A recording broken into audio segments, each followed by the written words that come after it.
Thank you for listening to my daddy's podcast. Hey, don't let these tears fool you. There's all dog around this mug. I'm good.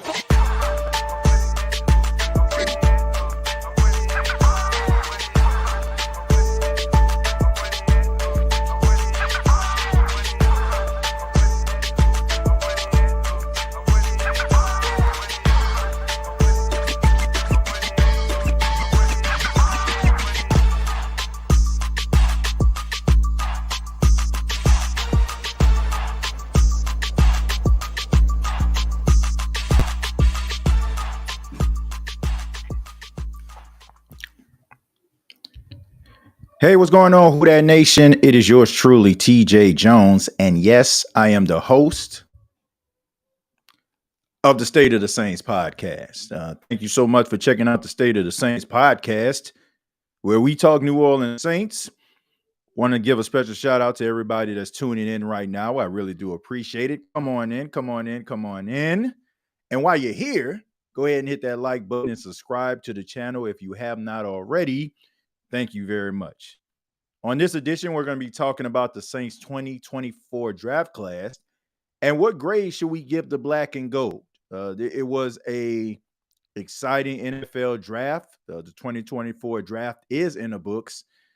And, you know, the more I listen to members of the Who Dat Nation, read the pulse, if you will, a lot of Saints fans are excited about what happened with the draft. Not too many complaints. Not too many people had anything to say negatively about the draft. Of course, you know, there were a few picks that rendered and, you know, garnered a lot of emotion out of folks. But nonetheless, I think we all can agree that the New Orleans Saints got positions of need. They didn't make things complicated. They went out and they got the positions that were necessary for the advancement of their football team. And that is the most important thing. You didn't have to pull out the encyclopedia, the Wikipedia, Google half of these folks. We kind of understood where these guys were and who they were and what they represent. So that was a plus, right? Going out in the first round, drafting Talai Seifu Aga out of Oregon State, highly touted offensive lineman. In the second round, you got Kool-Aid McKinstry. I'm pretty sure if you follow SEC football, which many of you do because of the LSU Tigers, you've seen your fair share of Kool-Aid play in the SEC West. So you know about him. And then in the fifth round, the Saints drafting Spencer Rattler out of South Carolina, the once number one five-star quarterback coming from high school to college, started his career at Oklahoma, finished up at South Carolina. Then you had Bud Means. Then you had Christian Boyd. Then you had Jalen Ford. And then you had Ezra. You know, so all these different guys that the Saints picked up, they have a reputation for being leaders, hard workers, and individuals that you can actually build a franchise around from start to finish. Now, this can't be the perfect draft. None of them are. I'm pretty sure there's going to be maybe a player or two that probably going to have to work a little bit harder to see the field than others. But all in all, I was really impressed with the New Orleans Saints draft picks. And I'm pretty optimistic about where these guys could go. I like the new coaching staff of the New Orleans Saints. I feel they got the right coaches to be able to develop the players that they actually draft. And I also don't feel like it's over for the New Orleans Saints. I feel like there's still going to be some players that they're going to address via free agency. A lot of free agent frenzy starts to slow down until after the draft because teams try to see if they can actually get positions of need through the draft before they go out here and commit to a veteran. So look for maybe the Saints calling up Andres Pete. The fact that the New Orleans Saints didn't go after safety, maybe calling up Justin Simmons. So I don't think that is over for the New Orleans Saints. So if you don't feel like the Saints address a certain position or you're asking a question why, maybe stay tuned to see what they would do during free agency to be able to address some of these positions. Special shout out to those that are in the comments. If you're new to the State of the Saints podcast, if this is your first time, we're a very interactive podcast. All you got to do is just put your comments in the chat. there's a strong possibility that it will be read. We don't really concern ourselves so much about, paywalls and monetizations. If you give to the State of the Saints podcast, wonderful. We appreciate it. But it's more about interacting with you all and seeing what you all feel about a certain position or the state of the Saints, no pun intended. All right. So special shout out to Jerry. We got Willie in here. We got Bronze. King Arthur is in the building. We got R. Porsche. We got Dalton, a.k.a. Patrick Mahomes. We got Willie Wonka. Thank you very much for the $2. Says, what up, TJ? Willie, thank you for that. I appreciate that. We got Kathleen in here. It's popping. And so many others. All right. So a lot of people have something to say, want to get their points across. We're going to do a little rapid fire. I'm asking everybody as of right now, and we'll get to that, to put your grade in the comments. All right. If you want to give your grade in the comments, go ahead and put that. Tell me what you think the New Orleans Saints should get. And I also got to do this, got to give a special shout out to not only all of the Who Dat Nation members that are actually watching this right now, but I also want to give a special shout out to all the after show boys. Shots out, shots out, shots out, shots out, shots out. To them after show boys. Shots out, shots out, shots out, shots out, shots out. To them after show boys. They be tweet and be posting. They be tweet and be posting. They be tweet. Yeah, them after show boys. They be tweet and be posting. They be tweet and be posting. They be tweet. Yeah, them after show boys. Yeah, everybody can't get the show live. Some people, they working, doing some other things, probably coming home from church. As y'all can see, I'm dressed up. I just left church not too long ago. So we went from as soon as we walked through the door, I had to do a live stream for Bleacher Report. I'm asking everybody, you can check that out. And I'm asking everybody to follow me on Bleacher Report. I'm probably going to put that episode available on the State of the Saints podcast channel, but I'm still asking, if you have not followed me on Bleacher Report, I'm asking you to do so. Okay. We went over 100 followers. That's a plus.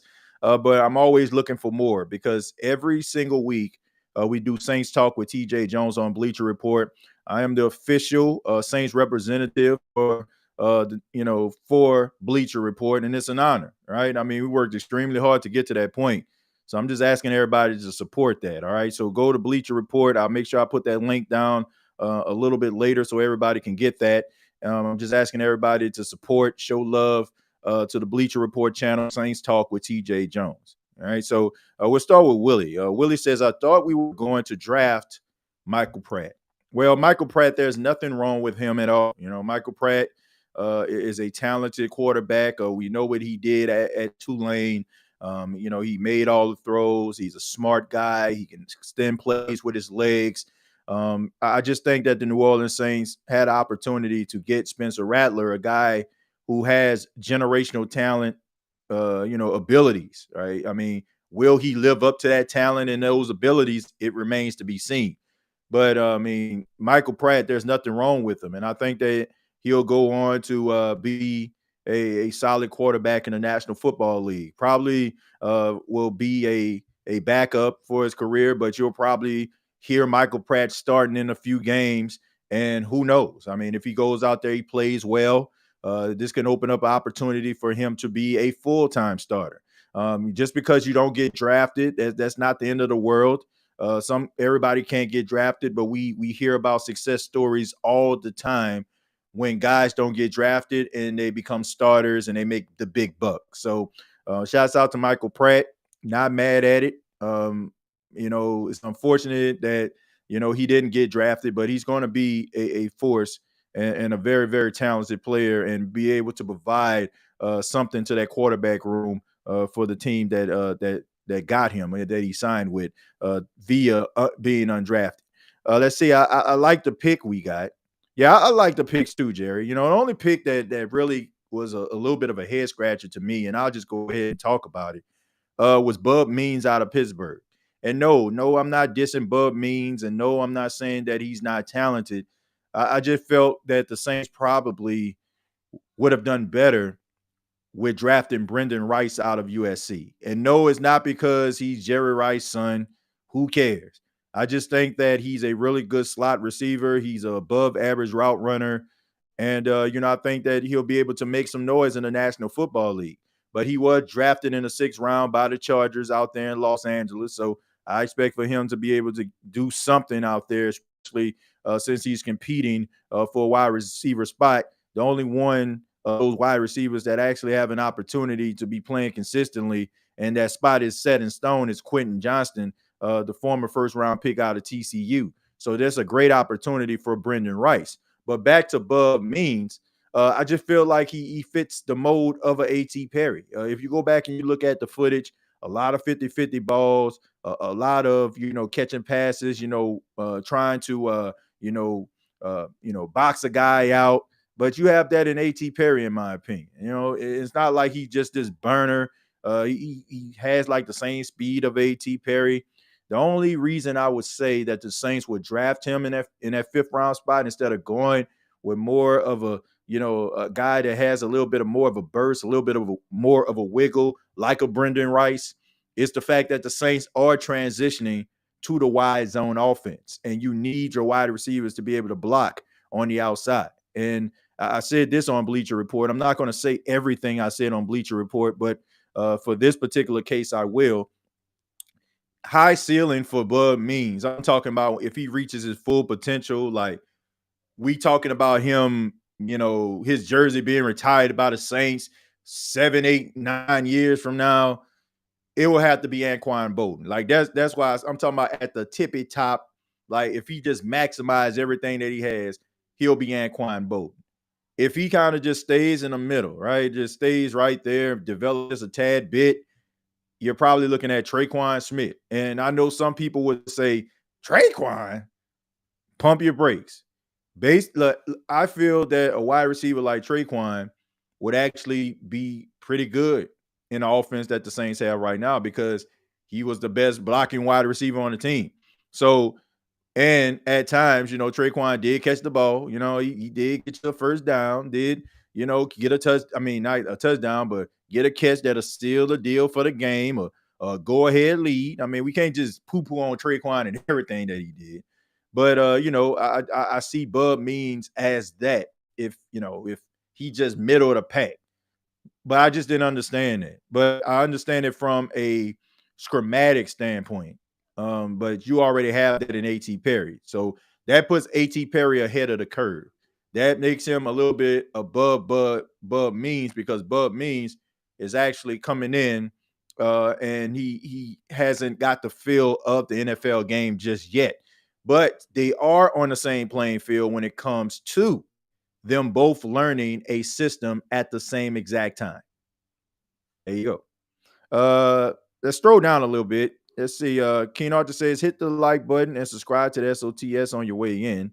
Appreciate that, Keen Arthur. Thank you for that. Says, what's good, family? I'm in this bitch. Sending champagne to my enemies. Says Yellow. And let's see. This draft was an easy B with the undrafted picks, then A-.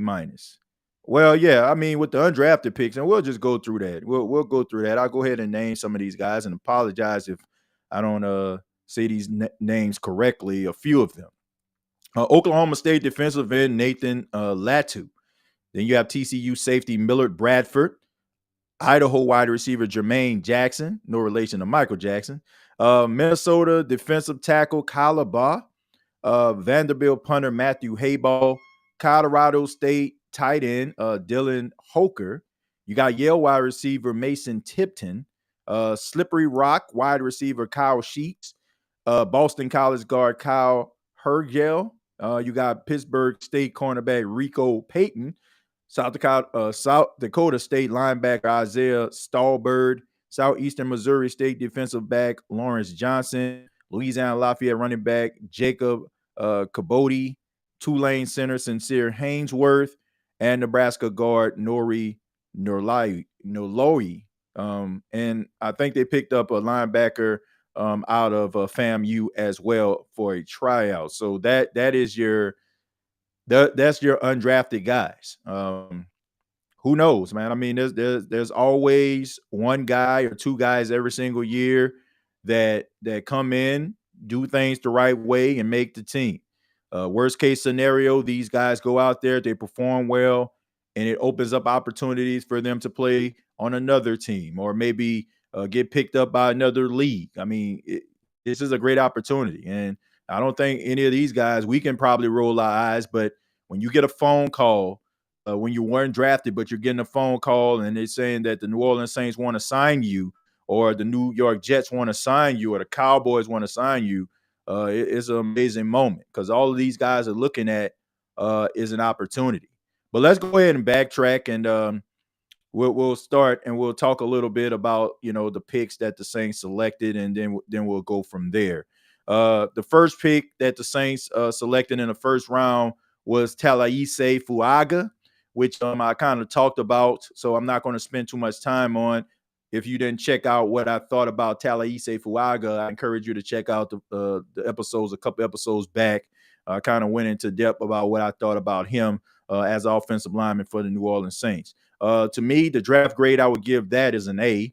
I think that Fuaga is very, very talented. I think that he's strong, and he'll fit very, very well with the offense that the Saints are running. Who I didn't really go into was their second round pick, which is Kool-Aid McKinstry out of Alabama. Now, the Saints, they can never have too many cornerbacks, says head coach Dennis Allen. And I agree with that. I mean, we know that this is a passing league. We know that cornerbacks go down more times than not. And teams sometimes find themselves down the stretch struggling, especially when their starting secondary players that they started the season with are hurt, banged up, or what have you. And I also like what the Saints have been doing over the last couple of years, which is getting guys that are versatile. The biggest issue that the Saints had in years past was the fact that they would get a slot corner, but the guy was good in the slot, wasn't good on the outside. When your starting corner goes down and you slide that slot to the outside, he becomes a liability. But when you have Alontae Taylor, who started his career and at Tennessee worked the outside, you slide him to the inside. If something was to happen to, say, Paulson or Marshawn, he can slide to the outside and be that starter.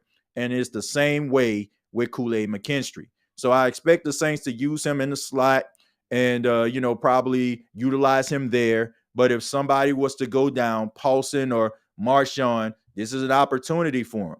And also, with Rashid Shaheed, probably going to get a little bit of an uptick on his targets. Maybe he can be used, I'm talking McKinstry, with special teams, returning kicks and punts. So this is one of those picks that can work out in several ways for the New Orleans Saints. With that and what he brings to the table, I will give that an A also. So let me see what you all have to say. We'll stop there, and then we'll move on to the fifth round picks.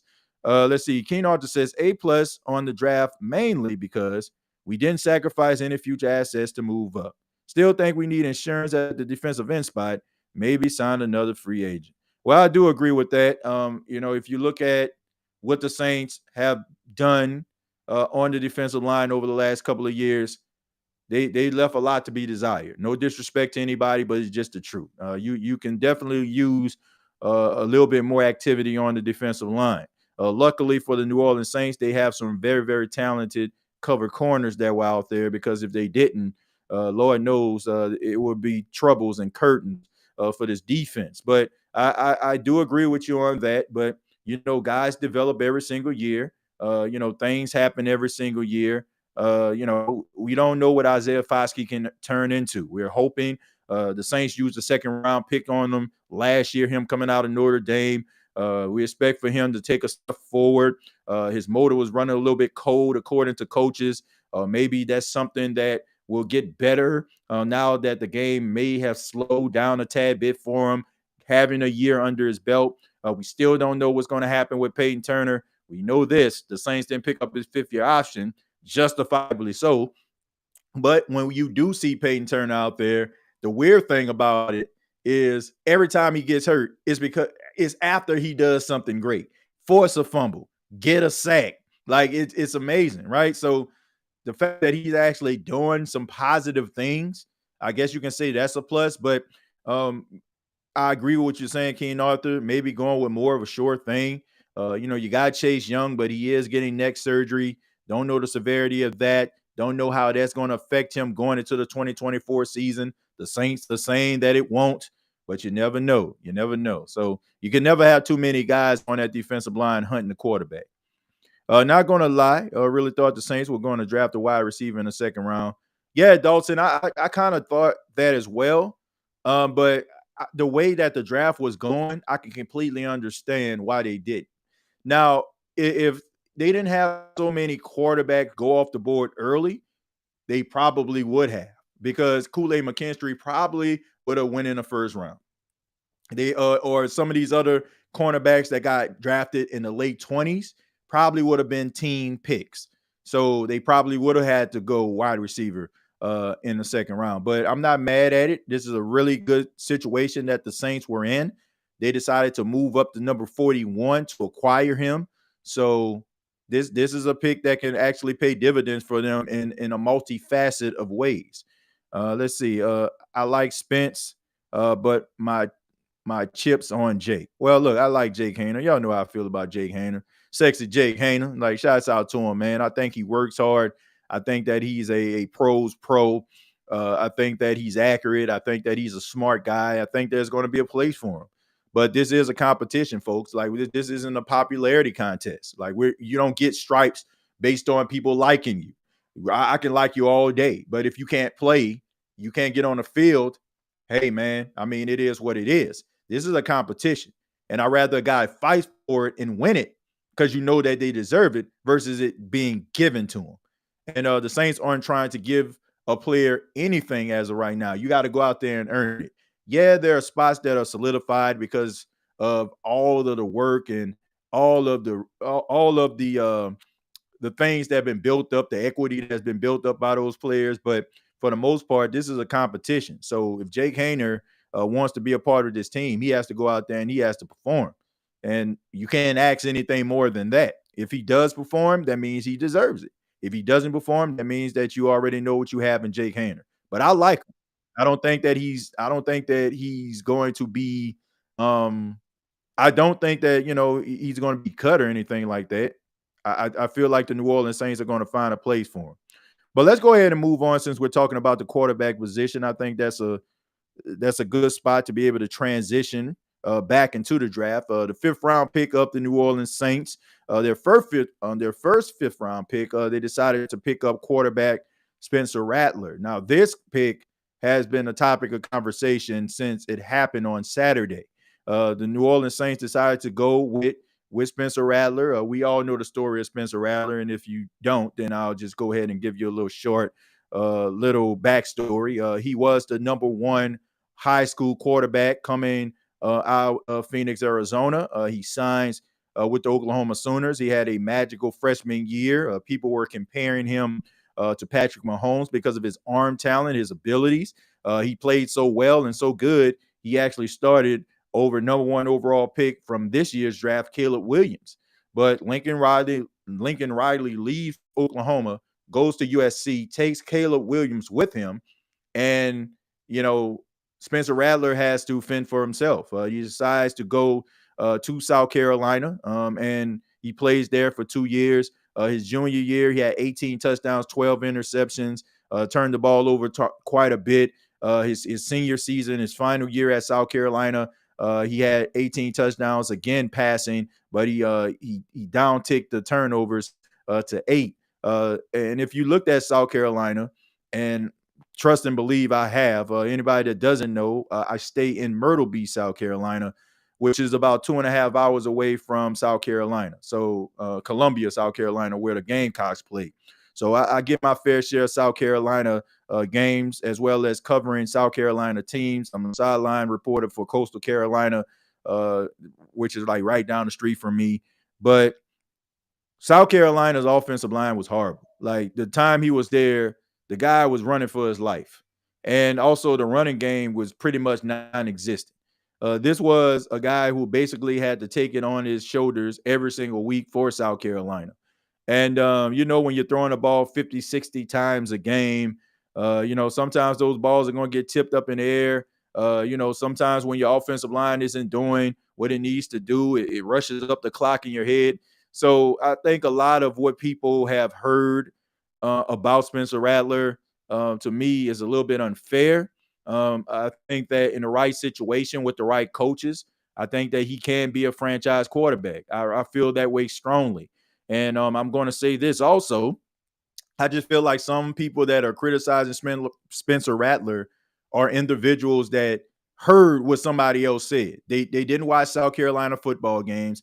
If they did watch it, they probably just watched the highlights because LSU was on. And if you're watching SEC football on ESPN, of course they're going to show some highlights. And if South Carolina getting smacked around because their defense suck and their offensive line can't protect them, of course people are going to be like, "Oh man, this dude isn't good."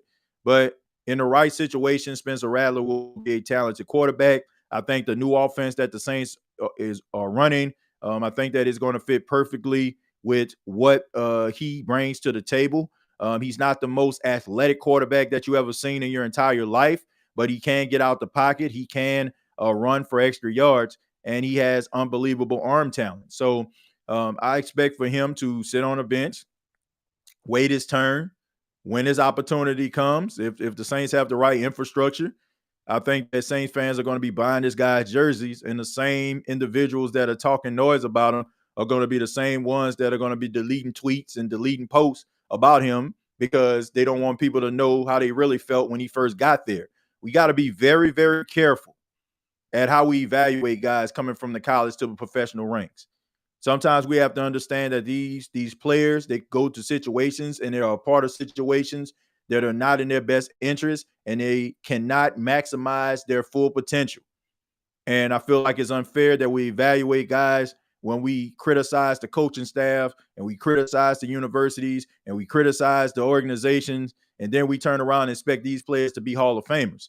It's unfair. I say wait, and if he isn't everything he pans out to be, you can say, "I told you so." But don't just go out there and just say that the guy is trash because of what you heard. How about doing your research, understanding the situation first before you become critical of him?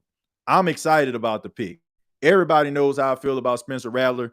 He is a 5th-round pick with first-round talent, just like Paulson Adebo was a 3rd-round pick with first-round talent. It's the way I feel about Spencer Rattler. For this, I give the Saints an A for this because this guy Rattler can end up being the Saints franchise quarterback. Then the Saints went out and they got Bub Means, which I pretty much talked about earlier. Based on what they're trying to do, I can understand the pick. Wasn't in love with it. I would give that a B.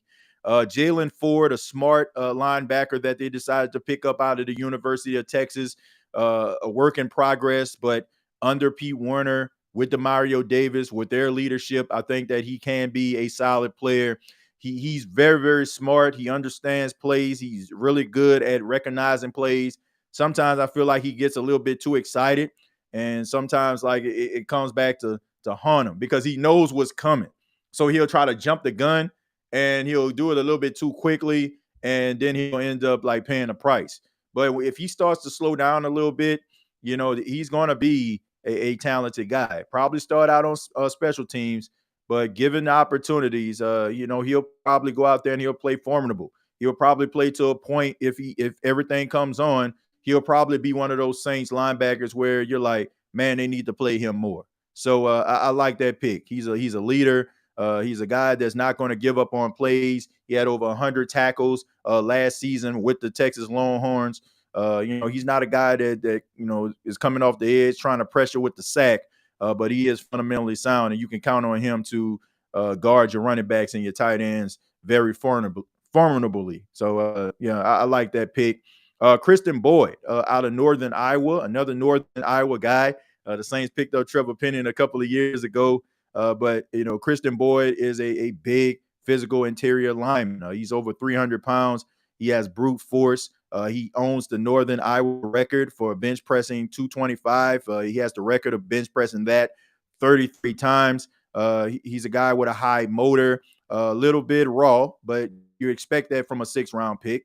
I don't expect for him to play, probably end up on a practice squad, but he's a guy that you can develop into a really solid player that's a rotational guy on your defensive line. So for that, I'll give the Saints a B for that one. Pretty solid player there. And then finally, they get Ezram, the offensive lineman, very good, talented, offensive lineman that they have in him. Another raw guy, but you're not expecting Josiah to be, a starter. This is a guy that can develop, end up on the practice squad.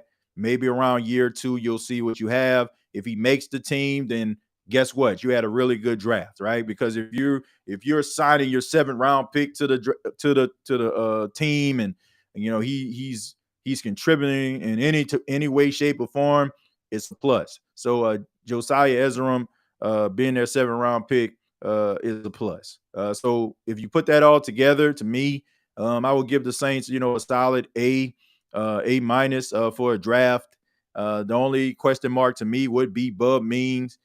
Felt like you could have, probably went in a different direction at wide receiver. Understand it, but still feel like you could have went in a different direction. But let me go ahead and hear what you all have to say. Let's see. I didn't like the pick. I don't know exactly who you're talking about, Byron, on that one. Kool-Aid head scratcher for me. He good, but he's a day one start. Monte, Paulson, and Sean. Well, I mean, he still can start though. Saints on it. Saints a new owner. I feel like the Saints, they pretty much use slot corners quite a bit, right? They play a lot of man coverage. So with that, you have a cornerback that can play man coverage, and you can put them in a slot and also kick them to the outside. And you've seen how this has been going over the last few years, haven't you? You've seen guys get hurt that are part of this starting cornerback group. Paulson Adebo dealt with a high ankle sprain the year before last. Marshawn Lattimore has missed a substantial amount of time over the last few years. So you got to take that into account. And you also have to look at this. If history has a way of repeating itself, you'll find yourself upset, right? Because you would say, man, Marshawn has been hurt over the last couple of years. Didn't the Saints notice that? Why couldn't they have drafted somebody? So that's why I'm saying, like, a lot of the conversations that we have that happen during the year, or that comes up during the year, the Saints addressed in the draft. That's why I don't have a problem with it. Because if they didn't get Kool-Aid and they got another position and somebody gets hurt, then why didn't the Saints draft a cornerback? They know these guys can't stay healthy. We know these guys have missed time. So I'm not mad at it. Kool-Aid was the first rounder. He was a steal. I agree with that. TJ, now Traquan is done. Well, based on, if you're saying Traquan number 1, number 2 receiver, I mean, I can see to you. But if you're talking about Traquan as a run blocking wide receiver, occasionally get your first down or two catches, 35 yards, like, I mean, is he done? If you nobody expect Bub Means to be a number 1 receiver. So if he can block and if the Saints are running a halfback toss, a stretch play, and he mauls his cornerback out of the way in order for AK to get 10 more yards, like, that's a plus. And Traquan would have did it, Let's throw it down a little bit. Says, I'm at church. I was waiting on your podcast. Did you think the Spencer pick made sense? Oh, man. You already know how I feel about Spencer Rattler. Hey, TJ, do you see Rattler as our starter in the future? Absolutely. I do, 100%. I do. I feel 100% that he can be the starter. If he keeps his head on straight, if he can, be the pros pro and all that, I think he will. TJ, you think there's a beer man and an undrafted free agent we picked up?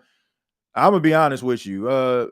There's always a player that just comes out of nowhere. I mean, it happens every single year. A couple of years ago it was Deontay Harris, now Hardy. A couple of years after that, it was Rashid Shaheed. I mean, every single year there's that one guy that becomes a fan favorite. That's a pleasant surprise to Saints fans. So I feel like this year will be no exception. There are always guys that are just waiting to get that opportunity, probably, flew under the radar, but when they're given opportunity, they knock it out of the park. So I expect it. They always do a good job at bringing in undrafted guy that people get excited about. Kool-Aid was a steal. He definitely was a steal. TJ, I say let them compete for the backup spot. I mean, that's all you can ask for. I'm not in the business of giving anybody anything. We have an appreciation in life when we work hard for something. When something is given to us, we'll probably have an appreciation for it. But there's nothing like when you work for something. Like if you need a new car and you work hard, you save up the money and you go down and you put that down payment down on that vehicle, you feel good because it's something that you work for. And you find yourself having a little bit more of an appreciation for it. I'm a firm believer in that. And if you go out there and you compete and you work hard, you put in the blood, sweat, and the tears, and you see your name on that depth chart, it makes it more and more fulfilling. So that's the only thing I would ask, for a guy to compete for what they do. They'll have an appreciation for it in the back end. The only thing I wonder is what exactly we are going to do with Fuaga. Right tackle, left tackle. That's assuming Ryan is going to be okay. The way it's going is almost for sure. Seems Ryan is done. Trizzy, I'm gonna be honest with you. Everything that I hear is saying that Ryan Ramczyk, not only is his season over, but his career can possibly be over. And when you start talking about cartilage issues in the knees and all the injuries that Ryan Ramczyk had as far as the ACL when he was in college, and you got to kind of put your ducks in a row here. And sometimes teams can tell you things without telling you things. You got to kind of fill in the blanks there too. And I will soon. I'm going to get in touch with a good friend of mine, Dr. Jesse Moyes, orthopedic surgeon out there in Miami. Some of you, if you've been rolling with the State of the Saints podcast for quite some time, he's been on the show quite a few times, simplifying injuries and helping us understand what the process looks like with rehabilitation. So definitely want to get him on the show soon. Going to be reaching out to him, try to see if we can get Dr. Moyes on the show to try to put things into perspective about the injury of Ryan Ramczyk. But once again, this is one of those situations, same reason and same thing I said earlier in the podcast about the cornerback position. If a player goes down and we know that this player has a history of being injured, we're going to be asking that question, right? Why didn't you go out here and try to find somebody to fill in? And that's what the Saints did. And that is the best problem to have. If you don't have Ramczyk available, at least you know that you have Talaise Fuaga to be your right tackle, not only for this year, but for the foreseeable future. And if he has to kick inside to be that guard, you have yourself a solid guy that's playing guard. And if Ryan Ramczyk plays this season at right tackle, maybe Fuaga will probably play guard. But then Ryan Ramczyk, if he decides that, maybe this is going to be my last year, it's too much to deal with. This knee injury is going to take a toll, and I don't want to just be walking around, limping around all the time. I'm just speculating here. I hope everything goes okay for old Ram. But at least you know that you have your future right tackle in Fuaga. So it's a plus for me. Sometimes you have to dot the I's and cross the T's sometimes. And sometimes draft picks don't make sense until they have to make sense. That is why, people are criticizing the Falcons, right? About drafting Michael Penix in the first round. But what let's just say if something was to happen to Kirk Cousins and they didn't draft Michael Penix, then they're going to be saying, why you didn't draft a quarterback? So it's one of those situations where it looks kind of sketchy when it first happens, but if something was to happen, the team will look like a pure genius. To me, the Saints are doing the right things. I am not going to criticize them for doing what is right and also being able to dot the I's and cross the T's here. I feel like that would be unfair because every single year during the season, if somebody goes down, it never fails. Rather, someone calls into the show or they comment in the chat talking about why the Saints didn't draft a player when they know this guy was hurt or they know he has a history of being hurt. So maybe this is one of the reasons why the Saints decided to go in that direction. Let's see. I'm not worried about Spencer persona as long as he balls out. A-Rod, to a lot of folks, don't like him, but he still won a ring because he's good. The problem with Carr is bad persona and mid on the field. Well, here's the thing right here. Here's the thing. No Cap, and shouts out to No Cap, man, does an outstanding job. Y'all make sure y'all subscribe to my guy's channel and also follow him on X. Really good follow right there. Does a really good job at putting things into perspective, and a really good mind when it comes to Saints football. But when it comes to like personas, like you need a quarterback to have that alpha male mentality, but it also has to be incorporated with, well, you got to ball your ass off. I mean, I hate to say it like that, right? I mean, nobody cares if you can ball. You can be the weirdest cat on this side of the Mississippi, but if you can ball, nobody cares. Nobody cared. Like, for example, like if you watch basketball in the 90s, Dennis Rodman for his time, like if Dennis Rodman fell into 2024, he'll just be just another guy. But Dennis Rodman during the 90s, colorful hair, wearing all these weird clothes, piercings. Like people like, oh man, Dennis Rodman. But nobody cared, like, what Dennis Rodman was doing, because Dennis Rodman was getting 19, 20 rebounds, 5 points, dishing the ball out to Michael Jordan and winning championships. Nobody cares what you do or what you look like or what type of personality you have if it is accompanied by stellar football play. I don't think that Spencer Rattler personality is going to be an issue, because guys have a tendency of gravitating to guys that can play. Now, if you stink, or you about as mediocre as a C plus, but you in people's face talking about running the route, or you should have did this, but at the same time, you got happy feet throwing interceptions here, there, and everywhere. Of course, people are going to look at you sideways and raise an eyebrow, the Rock style, and be like, man, get out of my face. But if this guy can, stay true to himself, be a pro's pro, right? Be approachable, but at the same time, be an assassin on the field, nobody would care.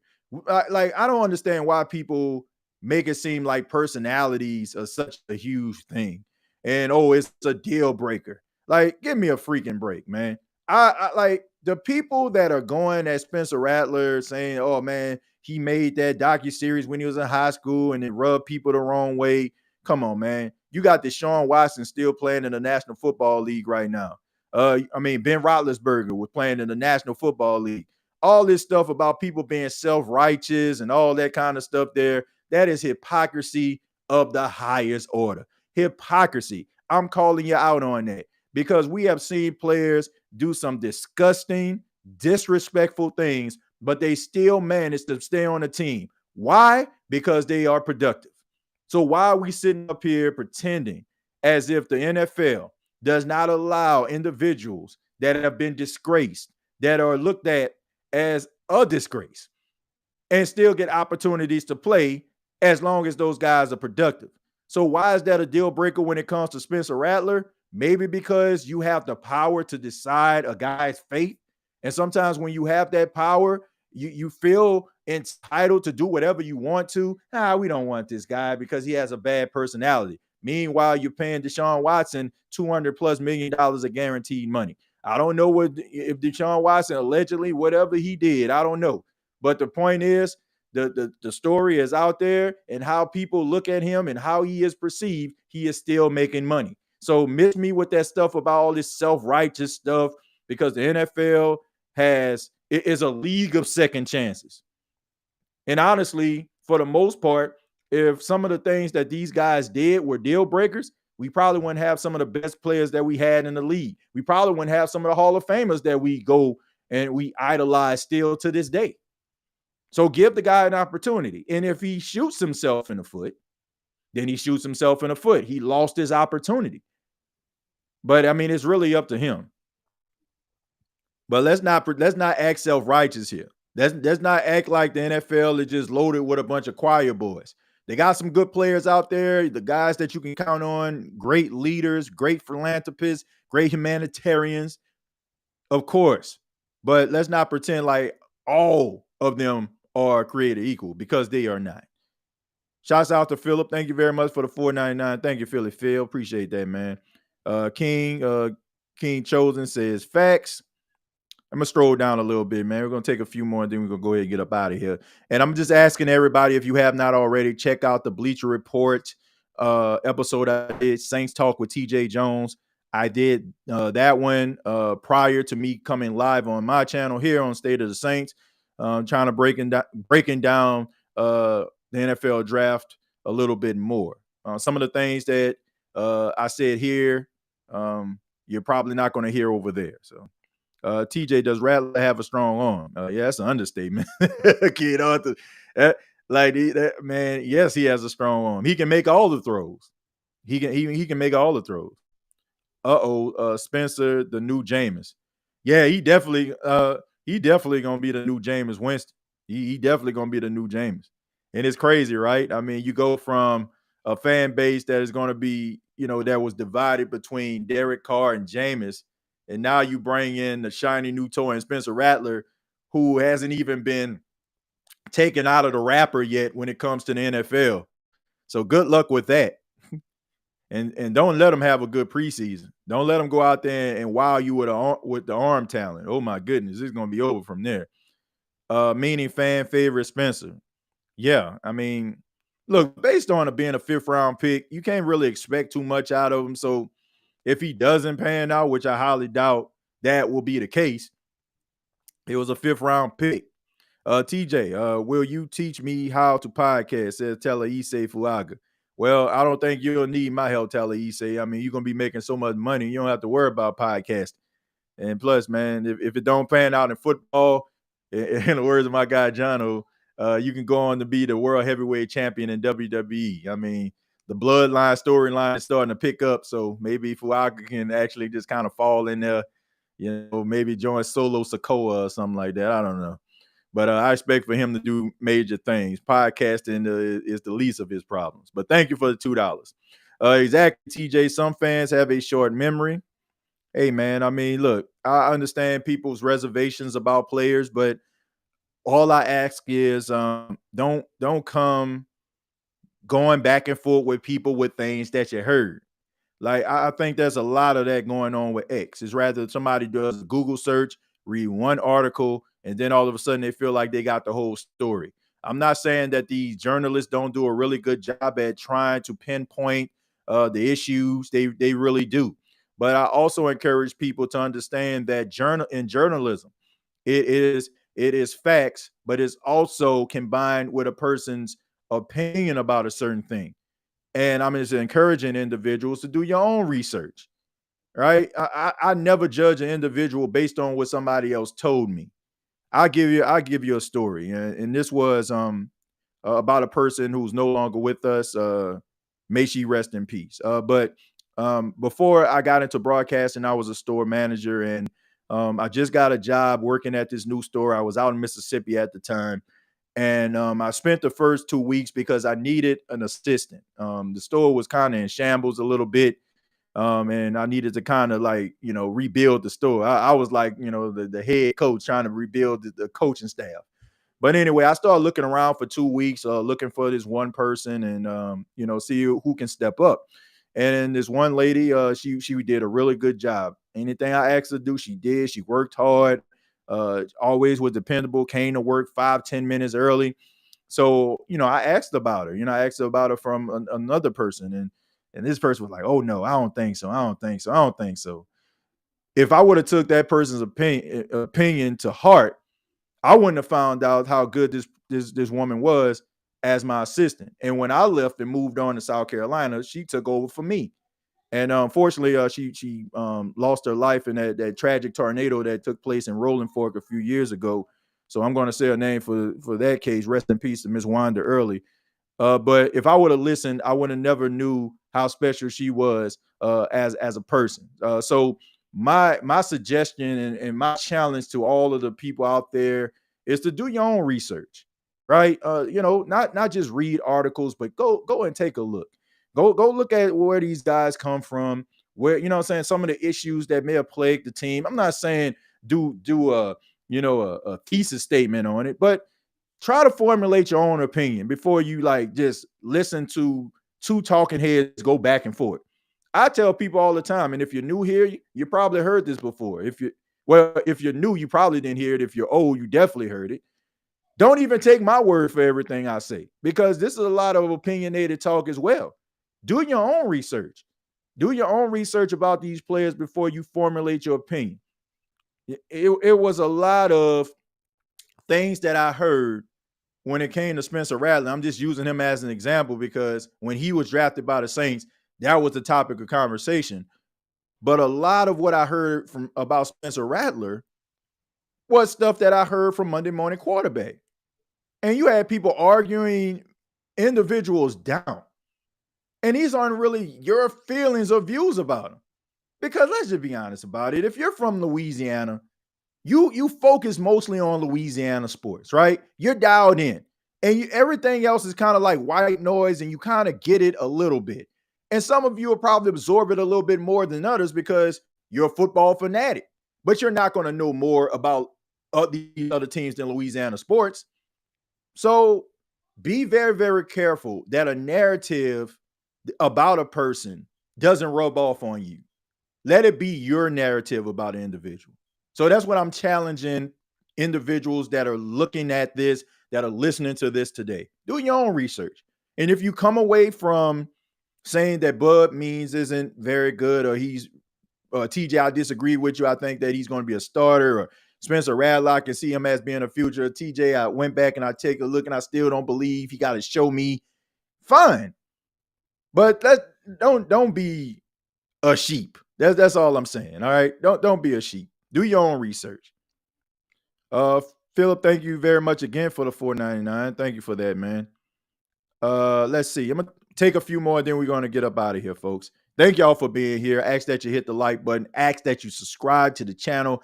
If you love the State of the Saints podcast, if you love the content, if you like the direction that we're going in, please subscribe to the channel. Let's see. The undrafted tight end from Colorado State, I think you're talking about Hoker there, is going to take somebody's spot on the roster if he learns the offense quickly. He is so much like Kittle. Well, I like what I saw. I only seen a handful of games. I'm not fully abreast to the type of player that he is, but I will say there is something there. There is some talent there, no doubt about that. Unfortunately, my battery on my laptop is about to expire. I thought it was actually plugged in, so we definitely gonna have to read a few more and get up out of here. Let's see. Jalen Ford is the steal of the draft. I hope you're right about that. I like him, though. He's a smart player. Miss Benson dared Mickey to trade next year's pick to move up in this year's draft. Oh, man. Well, at least if she did do that, at least that explains like she's being instrumental. Some people feel like she didn't do anything at all, if that is the case. It says, hey, y'all, guess I'm too late. Nah, I mean, you're never too late, Barbara. Thank you for being here. Says he ain't about to Lucas Crawl me. I'm from the show me state. Yeah, you got to show me. Yeah, I mean, look, there's talent there. There's ability there. Got to take advantage of the opportunities. Going by Rattler's scouting case, I'm guessing teams must have really hated Tom Brady in the 2000 draft. Yeah, well, look, I'm not bold enough to compare him to Tom Brady, Big Sean, but I do think there's some meat on the bone there. And if he can take advantage of the opportunities, hey, Ford and Willie Gay remind me of each other, plays the same. Well, Willie Gay, signed that 1-year deal with the Saints. So, I mean, I'm pretty sure he's looking for, an extension if he plays well. We lost crab legs and gained red Kool-Aid. Yeah, I mean, look, Jameis goes to Cleveland. You get Kool-Aid. So, looking forward to seeing what Kool-Aid can do in the Saints secondary. But I like the draft all in all. My final thought, I like the draft. I like the direction the New Orleans Saints are going in. I'm looking forward to seeing what these young players can do, combined with these veterans. Can this help the Saints get over the hump back into the playoff picture? It remains to be seen. Some Saints fans still feel like no matter what they get, they still have Dennis Allen as the head coach. I don't know if Dennis Allen, what type of season he's going to have, but I can tell you this. The more that you restructure this team with the coaching staff, a solid draft, the more pressure is mounted on the head of Dennis Allen. Can he rise to the occasion? Can Derek Carr rise to the occasion? Can his new offense be the answer to New Orleans Saints prayers? Can it help them? we'll see, man. It's so many different storylines, the competitions, the coaching staffs, what this offensive scheme is going to look like. Will it work? Will Dennis Allen survive the season? I mean, only time will tell. But thank you all so much for checking out the State of the Saints podcast. Really do appreciate it. I ask that you subscribe to the YouTube channel, youtube.com. Search the State of the Saints podcast. Also follow me on Bleacher Report, a new episode of Saints Talk with TJ Jones, breaking down the 2024 draft over there, answering questions from individuals. I'm asking you to follow. It's a weekly podcast that I do, Saints Talk with TJ Jones. You can follow me on social media on X at TJAYJones8. And you can check out previous episodes of this show on Apple, Spotify, iHeartRadio, and Anchor FM. Till next time, all I got to say is, who that? Thank you for listening to my daddy's podcast. Hey, don't let these tears fool you. There's all dog around this mug. I'm good.